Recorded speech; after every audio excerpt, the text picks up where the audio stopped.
Someday, sometime, this is gonna come down to you and me.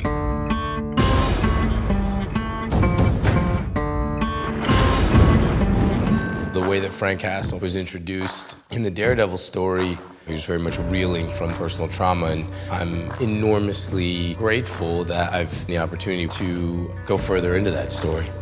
Got a couple new faces in here today. If you want to talk, talk. If you just want to listen, that's all good too. My version of the Punisher is outside the Defenders timeline, so I think it's unique in that it's very much its own story. Holy shit. You don't know how to die, do you?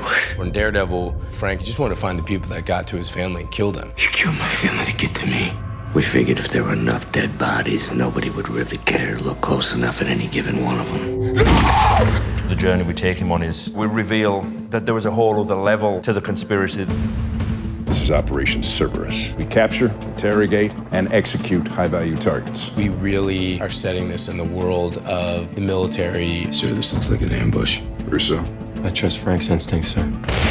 Because of the type of war that he was fighting in Afghanistan, there is a real sense that Frank brought this upon his family.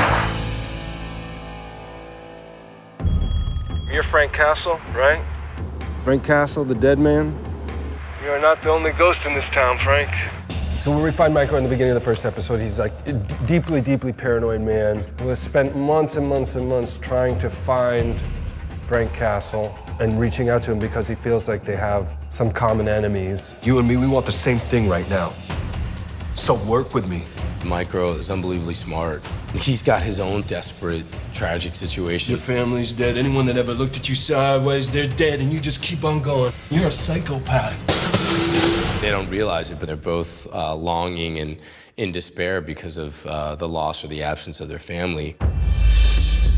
This goes deep, Rafi. CIA, NSA, us, maybe even DOD. Dina wants to find the truth. Who is Frank? And is he the man that people have been telling me he is? So, what have you got for me? If he's alive, he knows I'm looking for him, and he'll reach out. She knows that Billy Russo was with Frank Castle stationed in Afghanistan. So she's finding every way that she can to get to Frank. Here at Anvil, you will have the opportunity to fight for a living. Betrayal is a big sort of theme of the season. The only real friend that I ever had. He wants to take away everything that I've worked so hard for all these years. Billy is very confident in his own capabilities and the strength to achieve anything. If anything was going to be worth something to him, it would be his friendship with Frank, but it's not. Because nothing is. Which I think ultimately will make the betrayal all the more messed up. There's no one on this green earth that I'm worried about going against. I'm gonna kill you, Bill. I'm gonna watch you die. Frank doesn't wear a cape. He can't become invisible, and there's no quit in him. Frank has strength and tenacity and power. Frank Castle will never back down. God damn, Frankie. I love to watch you work. He just willingly entered into this world of darkness. Just go, fight, and just die trying.